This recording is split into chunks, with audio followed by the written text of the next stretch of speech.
Namaste, aloha. My name is Janapati Das, and we are here today for the Srimad Bhagavatam class. We will be reading from chapter 1 of the first canto and the second verse today. So we just got into the introduction and the first verse, which is a very meaty verse of veggie meat. So please accept my respects, everyone. Let me offer my obeisances to my spiritual master, Jagaguru, Siddhaswarupananda Paramahamsa Srila Prabhupada, the embodiment of the Bhagavatam, my dear spiritual master, and to His Divine Grace, A.C. Bhaktivedanta Swami Prabhupada, another Bhagavatam and Mahatma. I offer my obeisances to both of these wonderful souls. And we are going to start, as instructed, to chant Krishna's names. So please take the opportunity to join along.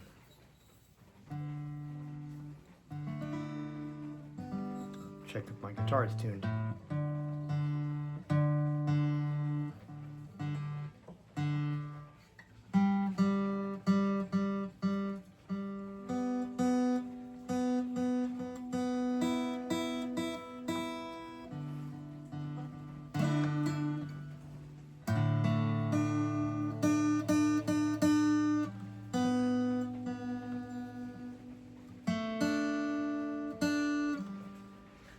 Okay, with weather, a lot of rain. So.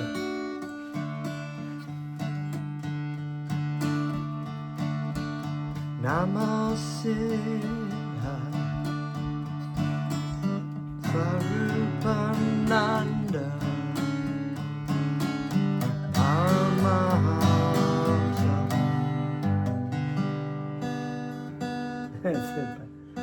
Okay, sorry, I'll try that again.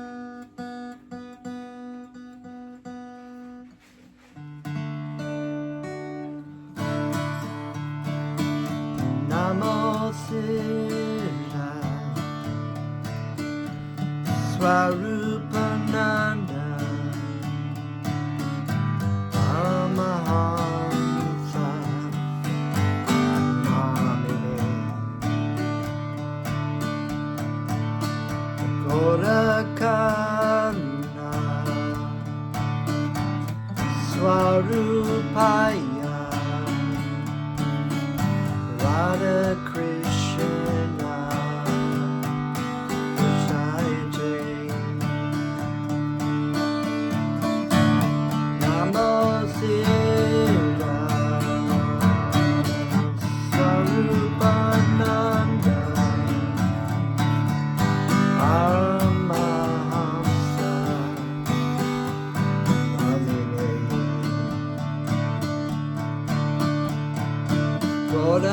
Gorakaruna Swarupaya Radha Krishna Krishnayate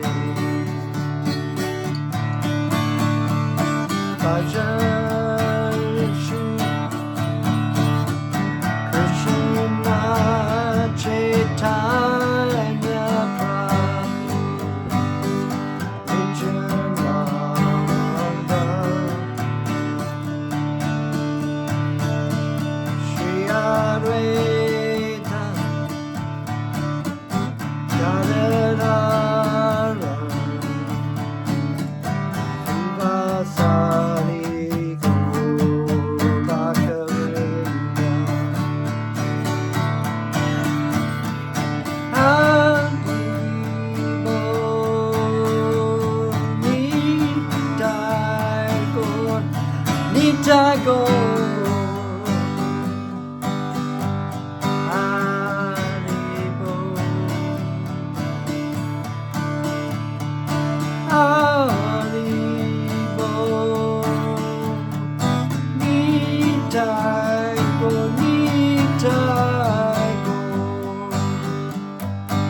Hare Rama, Hare Rama, Rama Rama, Hare Hare. Jaya Jaya, Guru Dev Jaya Jaya, Srila Prabhupada, Jaya Jaya, Guru Dev Jaya Jaya, Srila Prabhupada.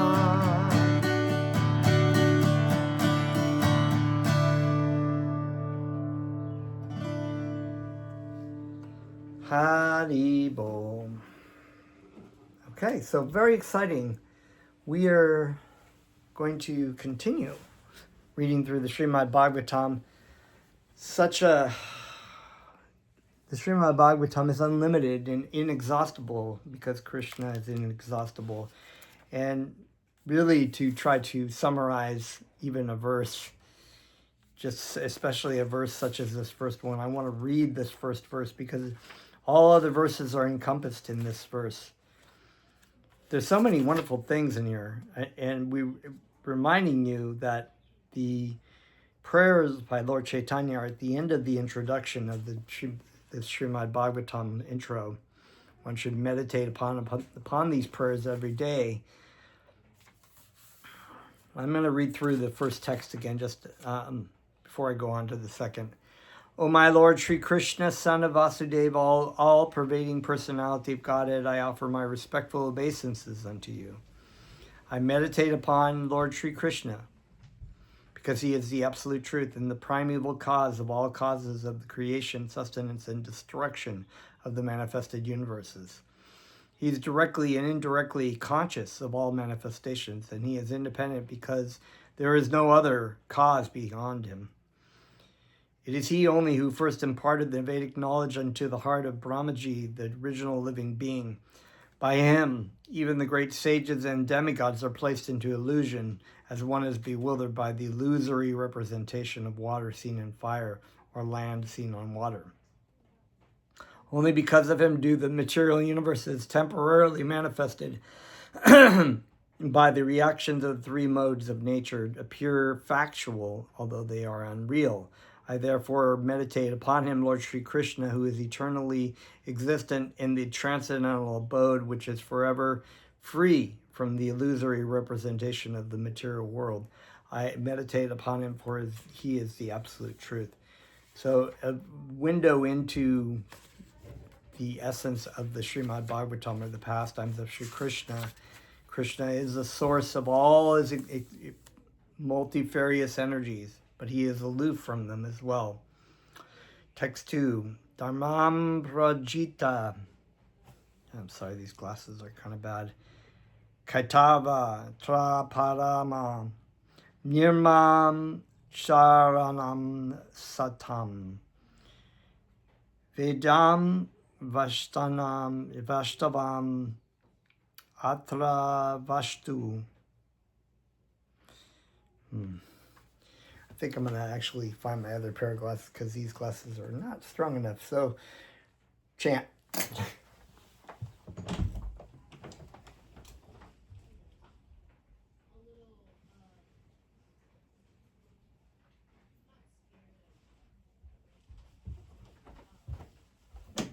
Okay, back. Yeah, so at old age, glasses start getting too weak. You have to get stronger and stronger glasses before you have to have prescriptions. I think that's a little better. Yeah.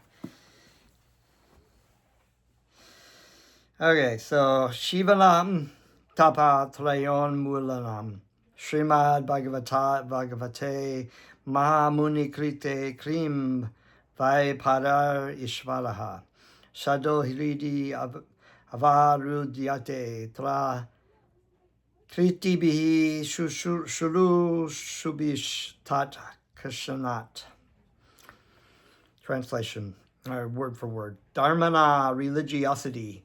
Projita, completely rejected. Kaivata, covered by fruitive intentions. Atra, herein. Parama, the highest. Nirmat Saranam, of the 100% pure in heart. Satam, devotees. Vejam, understandable. Vashtavam, factual. Atra, herein. Vashtu, substance. Shivadam, well-being. Tapa, traya, threefold miseries. Unmulanam, causing uprooting of. Srimad, beautiful. Bhagavate, the Bhagavad Purana. Mahamuni, the great sage Vyasadeva. Krite, having compiled. Kim, what is. Va, the need. Padahi, others. Ishvara, the Supreme Lord. Sadaha, at once. Siddhi, within the heart. Avrudyate, become compact. Atra, herein. Kriti bihi, by the pious men. Shushru bihi, by culture. Tat kishanat, without delay. Translation. Completely rejecting all religious activities which are materially motivated, this Bhagavat Purana propounds the highest truth, which is understandable by these devotees who are fully pure in heart. The highest truth is reality distinguished from illusion for the welfare of all. Such truth uproots the threefold miseries. This beautiful Bhagavatam, compiled by the great sage Vyasadeva in his maturity, is sufficient in itself for God realization. What is the need of any other scripture? As soon as one is attentively and submissively hears the message of Bhagavatam, by this culture of knowledge, the Supreme Lord is established within his heart. Wow, so amazing. So there are so many materially motivated things in this material world. And religion, people think, well, religion is religion and materialism is, or hedonism is hedonism. But it's not so cut and dried. You know, there are a lot of materially motivated people who are in religion, and they're in religion for material motivation. So they're not really in it for the right reason. They're in it for, it just makes it easier for people to admire you, which is its own material motivation to be in religion. But, you know, some examples, we've talked about the Christian faith. Oftentimes people will come to religion for different reasons. They'll be in it for social reasons. They'll be in it for monetary reasons. They'll be in it to find a good mate. And then on a liberation point of view, they're in it to go onward and continue to enjoy in heavenly planets or heavenly kingdom, right? Similarly, we talked about when my godbrother and I used to go to the temple. So this is not just a Christian Hindu thing, you know, it's religion across the board. There are materially motivated people in religions all across the board. And the example is there are a lot of Hindus, so-called Hindus, who go to the temple to pray to different demigods for materially motivation. They want, and we used to see that. People offering things to Ganesh and to Durga and to other demigods and goddesses for material motivation, but beyond completely rejecting the religious activities which are materially motivated, the Bhagavad Purana propounds the highest truth. Abandon all varieties of religion and just surrender unto me. That is the highest truth. Surrender to Krishna, Krishna conscious. Krishna is the highest truth. And this is stated in the Srimad Bhagavad Gita at the end of where he was laying out to Arjuna, Krishna was laying out to Arjuna all these different ways and means by which people act in the material world. And it's not a very cut and dried sort of thing. I mean, it is, Krishna is very cut and dried. It's just like Krishna, you know. But the means for God realization is there's a lot of subtleties and a lot of layers to that, you know, and depending on how much material motivation a person has. So, so this Bhagavat Purana, which is another name, the Purana, is a history of Sri Krishna, right, in his pastimes and his incarnations. And this is understood by the devotees who are fully pure in heart. So we've purified our heart through the hearing and chanting of Krishna's names. The Bhagavatam itself is also purifying. And through the purification of our heart, we've come to understand the message of the Srimad Bhagavatam. Highest truth is reality distinguished from illusion for the welfare of all, the highest welfare for humanity. We have so many, this is what we should be doing with our time for the betterment of humanity. We should stop all wars, try to have a United Nations to everybody can talk about things and try to solve our problems, right? Or we should just allow, we should stop ICE agents from trying to deport people who should be able to go wherever they want to go. So, and then if we have all the immigrants, or if we get rid of all the immigrants, in the illegal immigrants, we'll have a perfect utopia, right? This is the idea. Like, if we just do this, right? So this is a sort of form of illusion. It's not taking into consideration the highest truth of the Bhagavad Purana. So the truth uproots the threefold miseries. The threefold miseries in the material world are that we are disturbed. Living entities are disturbed by other living entities. So we see this all around us.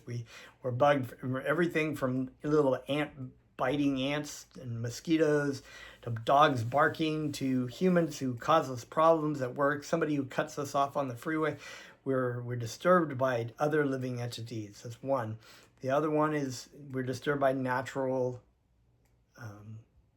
occurrences, like, right now the weather is really rainy and it's hard to go outside without getting all wet. Or you go to some parts of the country, the mainland, it's very, very cold. You can't go outside. It's very disturbing. So it's either too hot, or it's too cold, or it's too windy, or it's too whatever. It's the naturals. There's earthquakes, there's tsunamis, there's all kinds of different things that go on. And then if we have all those things dialed in, we're disturbed by our mind, the things that go on in our mind. So those are the threefold miseries. But here it says, here Srila Vyasadeva is saying that such truth uproots the threefold miseries. We're not disturbed by them. The beautiful Bhagavatam is compiled by the great sage Vyasadeva, right? Is sufficient for itself for God realization. What is there a need of any other scripture? Yeah, as soon as one attentively and submissively hears the message of the Bhagavatam, by this culture of knowledge, the Supreme Lord is established within his heart. Beautiful.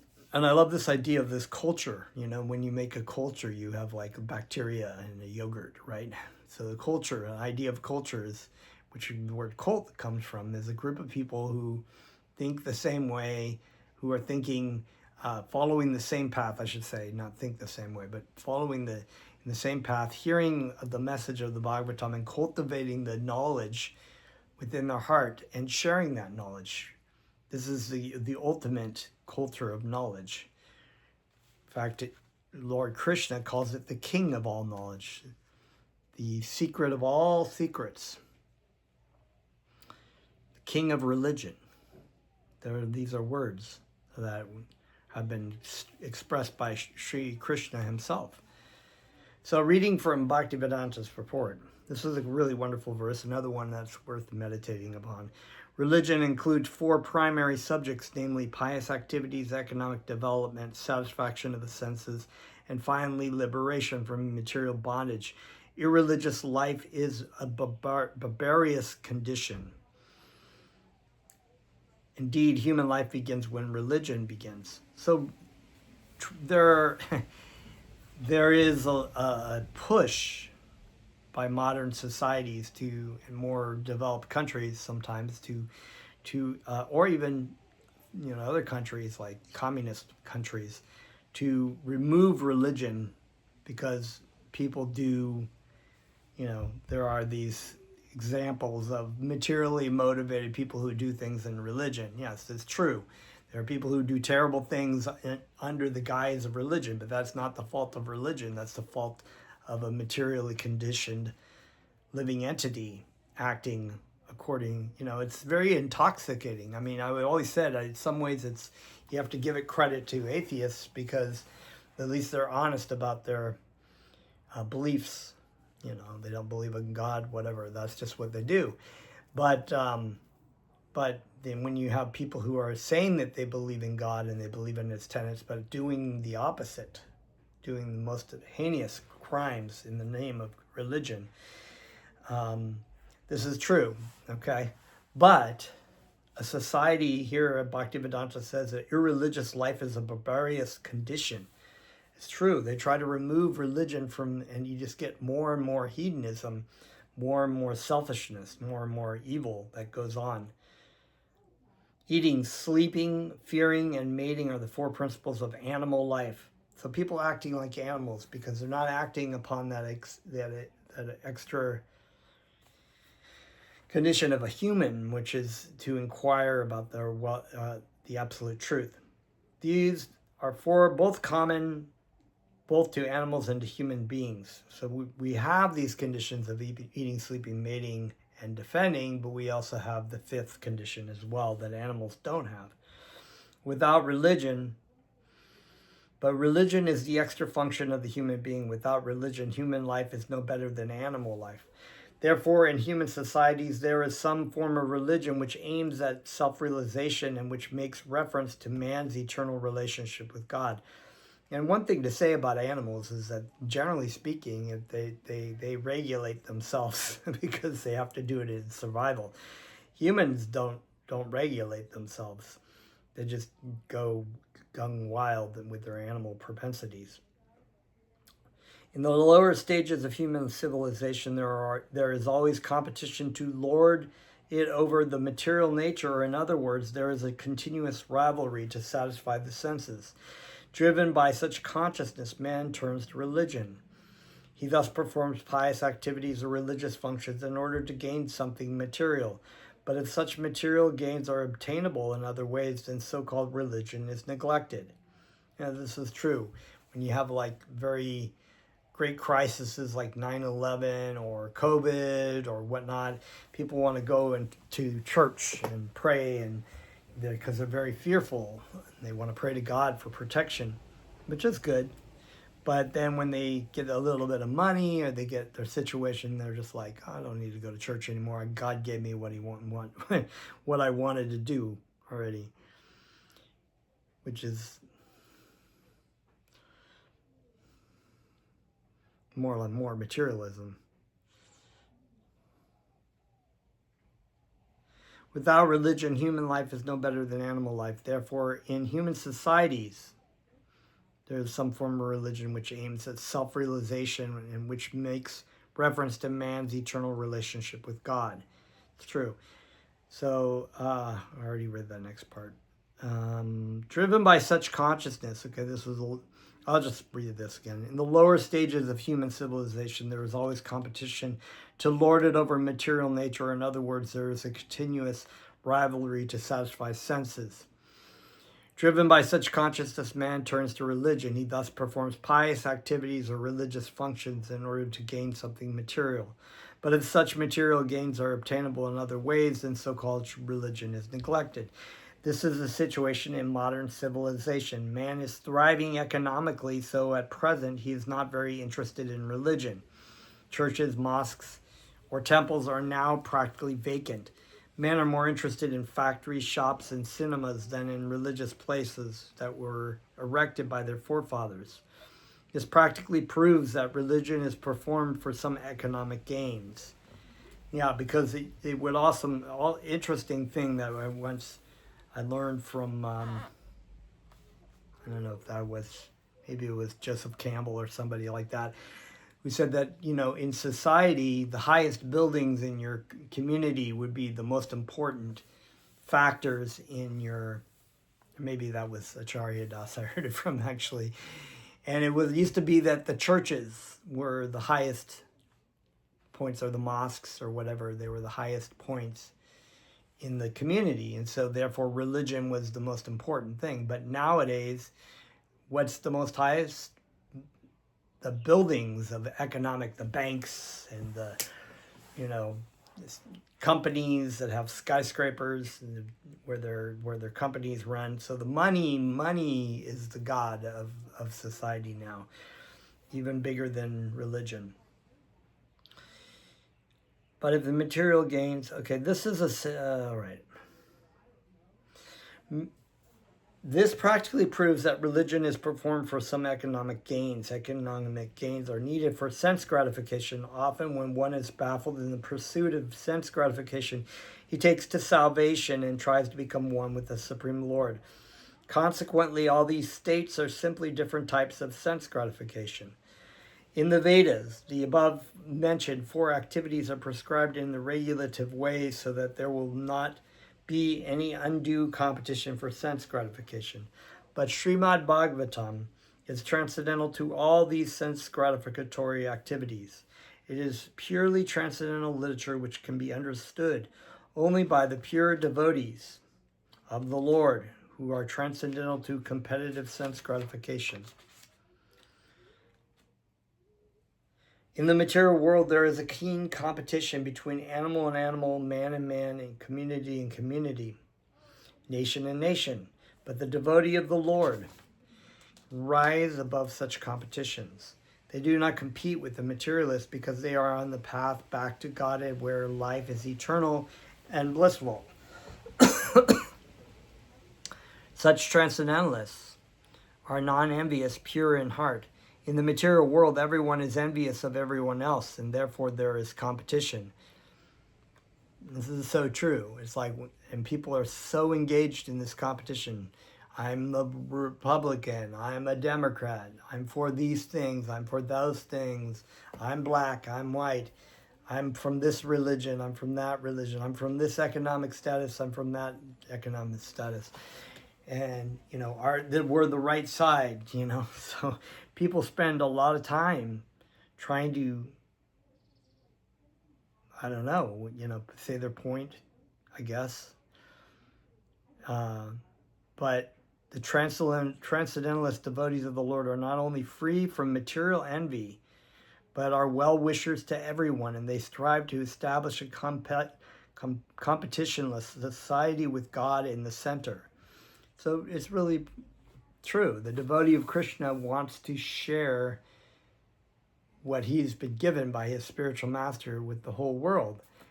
And he doesn't try to force it down people's throats. He doesn't try to, say, well, your way is wrong, whatever, it's like, or even worse. Now people are just like, if you're on the wrong side politically, people say the worst things about people. They want to kill you. They want to spit on you, throw bottles at you because you're on the opposite side. But the devotee of Krishna understands that all these living entities in conditioned different types of situations, whether they're right or left or black or white or whatever it might be, for ice, against ice, they are really spirit souls, children of God. They're Krishna. So the devotee of Krishna sees Krishna in everyone and is compassionate and kind to everyone. Does not try to there's a statement in the Srimad Bhagavad Gita about that the devotee of Krishna never agitates the mind. One should not agitate the mind of anyone. That's the idea of ahimsa, right? Non-violence. Not seeking to engage in any kind of pain or painful attacking of other people. They're the well-wishers of everyone, and they strive to establish a competitionless society with God in the center. No competition. It's not about competition. We're all on the same side. We're all children of God. The contemporary socialist conceptions of a competitionless society is artificial, because in the socialist state there is competition for the post of dictator. Right. So even in the idea that, the workers are all unified together, but still somebody's got to be the, like in the Animal Farm, the pigs, somebody's got to walk upright and drink the alcohol and be the leader of the. Who is it going to be? Is it going to be the humans, or is it going to be the animals? And then in the animals, who's going to be the leader? But the pigs. The pigs decide that at the end. And this is what happened in the socialist state of the Soviet Union. From the point of view of the Vedas, or the other point of view, or from the point of view of common human activity, sense gratification is the basis of material life. There are 3 paths mentioned in the Vedas. One involves fruitive activities to gain promotion to better planets. Another involves worshiping different demigods for promotion to the planets of the demigods. And another involves realizing the absolute truth and his impersonal feature and becoming one with them. The impersonal aspect of the absolute truth is not the highest. Above the impersonal feature is the Paramatma feature, and above this is the personal feature of the absolute truth, or Bhagavan. Srimad Bhagavatam gives information about the absolute truth in his personal feature. It is higher than impersonalist literatures and higher than the Jnana Kanda division of the Vedas.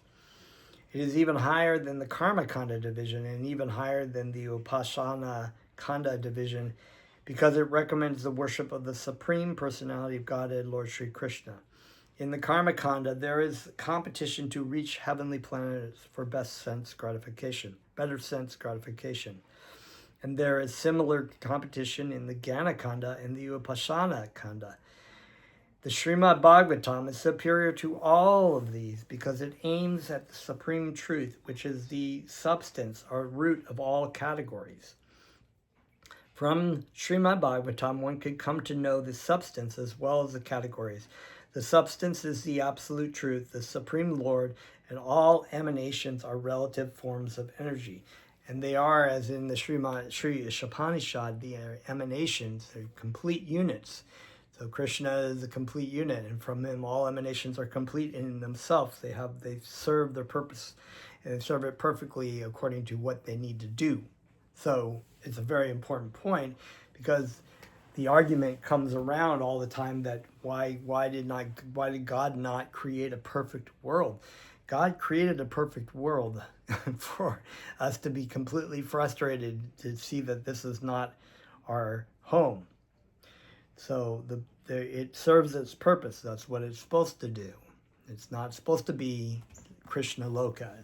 It's supposed to be a replica of our perceived enjoyment in this material world. Nothing is apart from the substance, but at the same time the energies are different from the substance. The conception is not contradictory.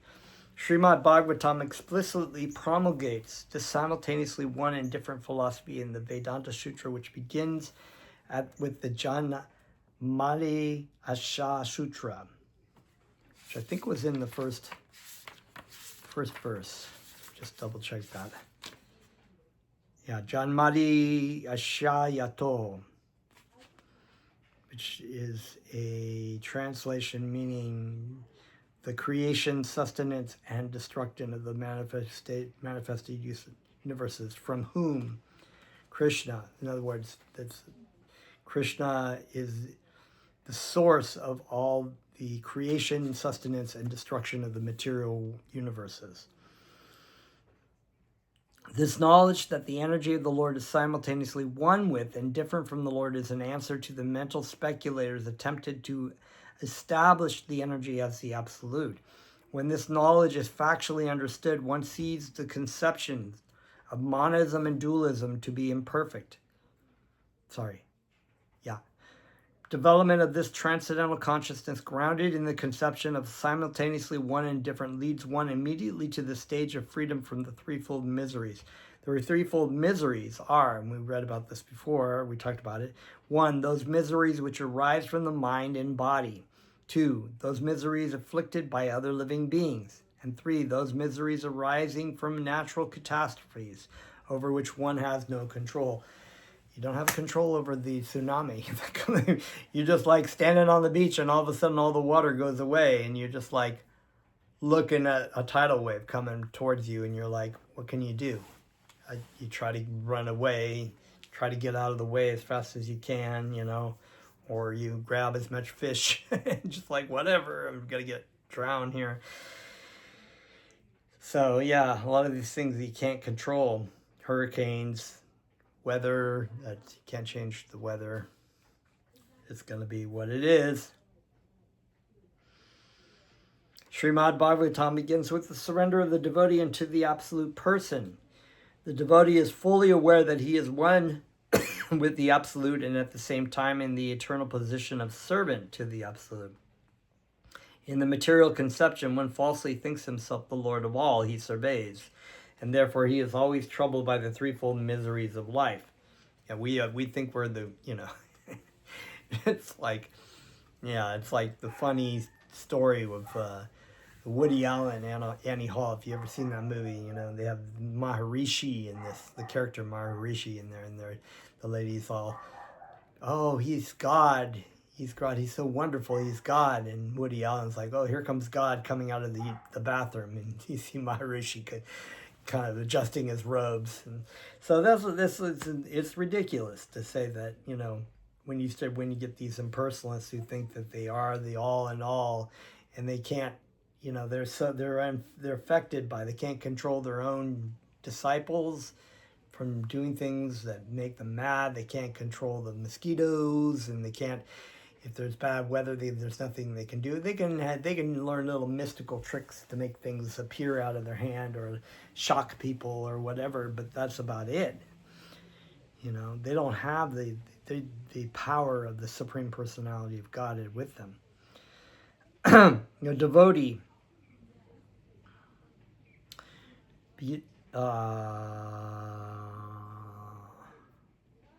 In the material conception, one falsely thinks himself the Lord of all he surveys, and therefore he is always troubled by the threefold miseries of life.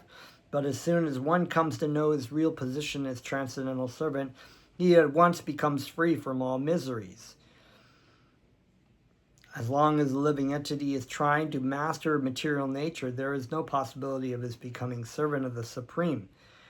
Service to the Lord is rendered in pure consciousness of one's spiritual identity. By service, one is immediately freed from material encumbrances.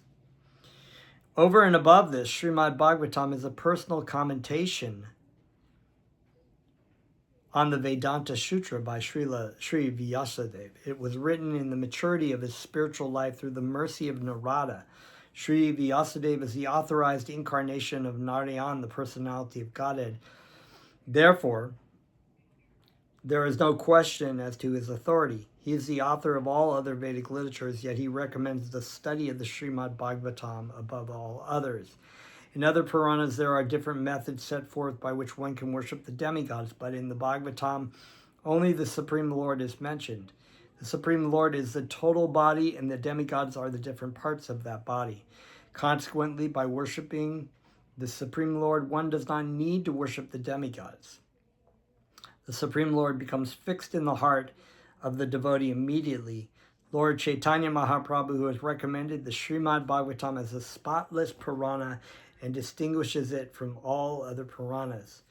The proper method for receiving this transcendental message is to hear it submissively. And that is set up in the system, not only of the Bhagavad Gita with Krishna and Arjuna, but throughout the Srimad Bhagavatam. Vyasadeva, spiritual master, was Narada Muni. Narada Muni, there's a story of him receiving it from Lord Brahma. Lord Brahma received the information from Sri Vishnu, from Krishna, right? And so that is the beginning of the Brahma Gaudiya Sampradaya, of spiritual master to disciples. We hear it orally, submissively, and if you read this even in the beginning of the story, Sutta Goswami is transmitting as spiritual master to the sages of Naimisharanya the absolute truth. you'll see time and time again in these Srimad Bhagavatam where there are situations where the spiritual master is transmitting the information. So, and the disciple is hearing it submissively, and therefore, because they have no envy, as it's stated in the Bhagavad Gita, you're not envious of me, Arjuna. Therefore, I am giving you this absolute truth, which will bring you great joy. A challenging attitude cannot help one realize this transcendental message. One particular word is used herein for proper guidance. The word is shurushu.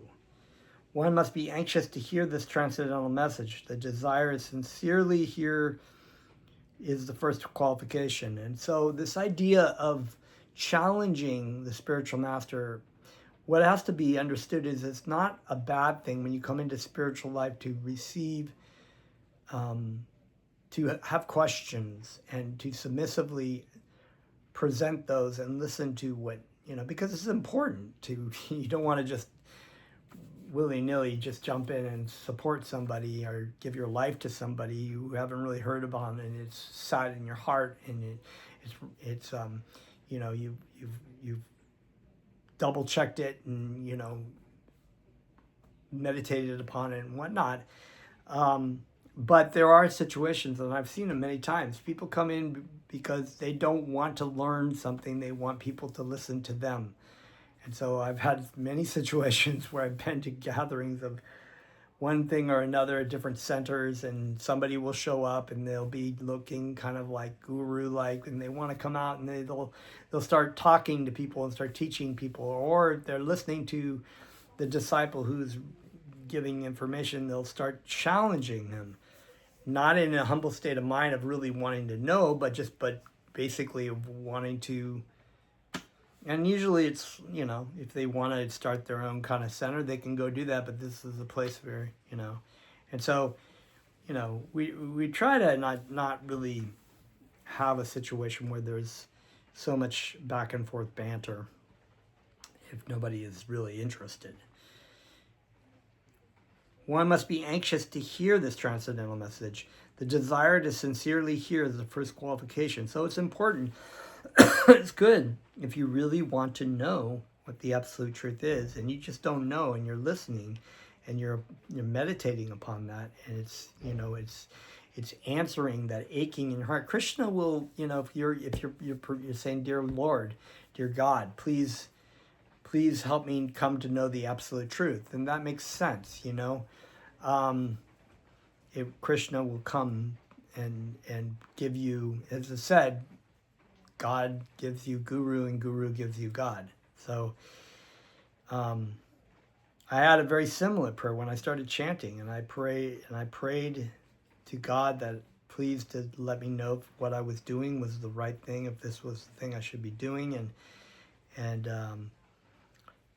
I had a very wonderful and prophetic dream that night that gave me an answer. Less fortunate persons are not at all interested in hearing this Srimad Bhagavatam. The process is simple, but the application is difficult. Unfortunate people find enough time to hear idle social and political conversations, but when invited to attend a meeting of devotees to hear Srimad Bhagavatam, they suddenly become reluctant. It's true. People will go on to all kinds of political, and they'll go on to comment boards and spend their time making comments about this, pro this or anti that, or fighting with people online, getting so angry and anxiety ridden, and they're not really making any difference. Whereas you could be hearing about spiritual life, which is really the ultimate thing that you should be hearing about, because the political discourses and things that go on are a temporary flash in the pan. They will change overnight. Things will alter, and you have a very short time in this life. It's much more important to be focusing on the message of the Bhagavatam.